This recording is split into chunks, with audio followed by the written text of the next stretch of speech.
Vous avez vu Cynthia? Elle avait posté un truc de genre de malade mental. Bon, j'ai vu qu'Aquabab il a sorti des trucs. Il a fait sortir la vérité. Même si j'étais pas pour. Mais voilà. Et au final, elle a fait quoi? Elle a supprimé son post. Pourquoi elle supprime son post si vraiment c'est la meuf qu'elle prétend que tout son cinéma c'est vrai? Posez-vous les bonnes questions. Cynthia, voilà, c'est une manipulatrice, c'est quelqu'un qui fait très attention à son image, qui a voulu enfoncer les gens et de la mauvaise des manières, parce qu'à un moment donné... De toute façon, je ferai une vidéo où je vous expliquerai tout, un petit peu vraiment tout ce qui se passait en détail, quand elle m'a fait la misère quand on était à Paris, pourquoi j'ai réagi comme ça avec elle, parce que je suis pas quelqu'un qui aime le champ gratuitement. Et je vois qu'il y en a plein qui me disent ouais, Ilan, ça fait 4 fois que tu postes sur le fait que t'as gagné Moundir. Mais même si j'avais posté 10 fois, je te force pas à regarder. Moi, je suis fier, je suis content, je trouve beau mon trophée. Donc, ouais. En fait, j'ai posté une fois pour la victoire, une fois pour remercier Ilona. Logique, en fait. Une fois parce que Julien, il l'a gagné l'année dernière. C'est mon frérot et moi, je l'ai gagné cette année, donc voilà. Et en fait, cette photo-là que j'ai postée aujourd'hui, c'est juste parce qu'à la base, c'est celle-là que je voulais poster en premier avec le pied dessus, genre trop classe, tu vois. Mais en fait, après, je me suis dit non, c'est mieux que je poste un truc qui ressemble plus à Moundir, tu vois. Mais du coup, je voulais la poster quand même. Je la trouvais jolie, cette photo. C'est tout. Voilà. Moi, j'ai juste une question à vous poser. Est-ce que vous trouvez ça normal d'avoir le permis, d'avoir de l'argent pour acheter une voiture, mais de marcher à pied? Personnellement, je trouve pas ça normal.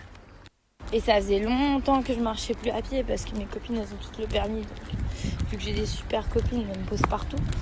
Et c'est horrible de se faire arrêter par tous les charros de la rue. Mais c'est une catastrophe.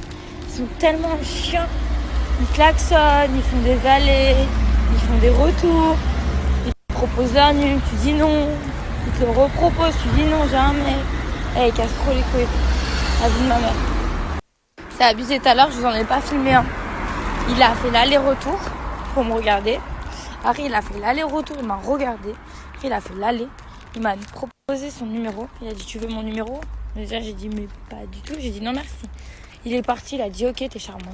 Il est revenu, il m'a dit, t'es sûr que tu veux pas mon numéro? Je le sens que tu le veux. Mais nique ta mère, en fait, je veux pas ton numéro.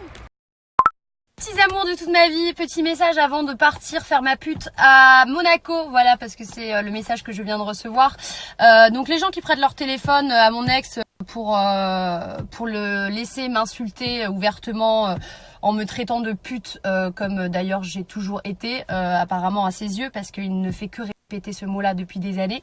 Donc écoutez, je sais pas si vous avez autre chose à faire de votre vie à un moment donné que de parler de moi ou d'aller répéter des choses, mais vous devez vraiment vous faire chier.